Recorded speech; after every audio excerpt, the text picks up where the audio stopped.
Hai teman-teman, selamat datang di video kita hari ini. Tentunya di channel Simpul Hidup, dan kita bakal ngobrol-ngobrol seru seputar kepemimpinan. Jadi, stay tune ya.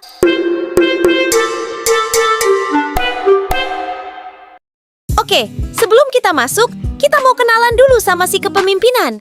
Gini, kepemimpinan itu bukan cuma soal aturan dan perintah, tapi juga soal cara kita bisa memotivasi, membimbing dan mendukung satu sama lain. Nah, ini nih macam-macam tipe dan gaya kepemimpinan. Yang pertama yaitu gaya kepemimpinan tradisional. Nah, sekarang kita bahas gaya kepemimpinan yang biasa kita temui, yaitu otoriter dan demokratis. Otoriter itu kayak bos yang suka kasih perintah, sementara demokratis lebih suka diskusi bareng tim. Yang kedua, gaya kepemimpinan transformational. Kita lanjut ke gaya kepemimpinan yang lebih nendang, yaitu transformational. Ini bukan cuma jadi bos, tapi jadi inspirator dan perubah dari negatif menjadi positif. Bikin visi bareng-bareng gitu. Yang ketiga, kepemimpinan situasional.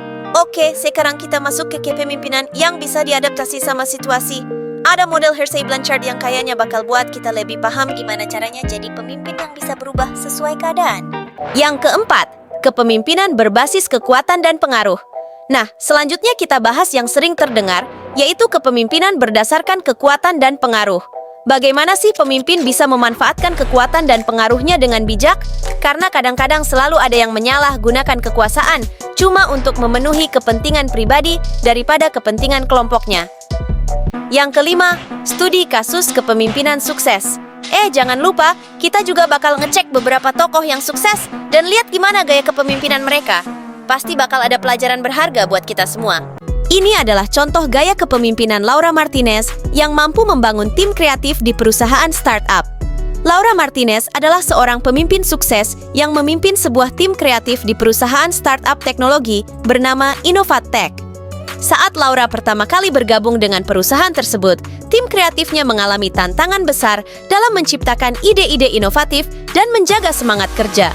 Tantangan untuk Laura pada saat itu: 1. Tim kreatif kurang memiliki visi bersama dan semangat kolaboratif. 2. Inovasi terhambat oleh kurangnya kebebasan berpikir dan kreativitas. Langkah pertama yang diambil Laura adalah memulai dengan sesi pembekalan yang bertujuan untuk membangun pemahaman bersama mengenai visi dan misi perusahaan. Dia mendorong diskusi terbuka untuk menemukan nilai inti yang akan menjadi panduan tim. Gaya kepemimpinan transformasional ala Laura adalah 1. Inspirator dan motivator. Laura menjadi sumber inspirasi dengan membagikan visinya tentang potensi besar yang dimiliki tim. 2. Pemimpin perubahan. Dia memotivasi tim untuk melihat perubahan sebagai peluang dan tidak takut mencoba hal-hal baru. 3. Keterlibatan aktif. Laura terlibat aktif dalam kegiatan tim, merangsang kreativitas, dan memberikan dukungan pada ide-ide inovatif. Penerapan gaya kepemimpinan Laura yaitu 1. Membangun kepercayaan. Laura membentuk fondasi kepercayaan di antara anggota tim dengan mendengarkan dan memberikan umpan balik konstruktif. 2. Memberdayakan anggota tim. Dia memberikan kebebasan kepada anggota tim untuk mengembangkan ide-ide mereka sendiri, mendorong rasa kepemilikan terhadap pekerjaan mereka. 3. Mengelola konflik dengan bijak. Laura tidak menghindari konflik, tetapi mengelolanya secara konstruktif untuk mencapai solusi terbaik. Hasilnya adalah 1. Peningkatan inovasi. Dengan membangun lingkungan yang mendukung kreativitas, tim berhasil menciptakan produk-produk inovatif yang memenangkan penghargaan. 2. Keseimbangan kerja. Laura berhasil menciptakan keseimbangan antara memelihara semangat kreatif dan mencapai tujuan perusahaan. 3. Peningkatan kinerja tim. Melalui pendekatan kepemimpinan transformasionalnya, Laura berhasil meningkatkan kinerja tim secara signifikan.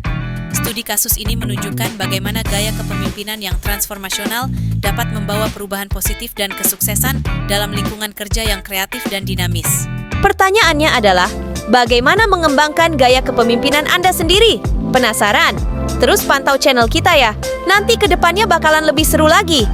Nah, itu tadi teman-teman, perjalanan kita hari ini dalam dunia kepemimpinan. Ingat, setiap pemimpin punya peran khusus dan kita bisa belajar dari semua gaya kepemimpinan. Terima kasih udah nemenin kita, sampai jumpa di video kita berikutnya ya.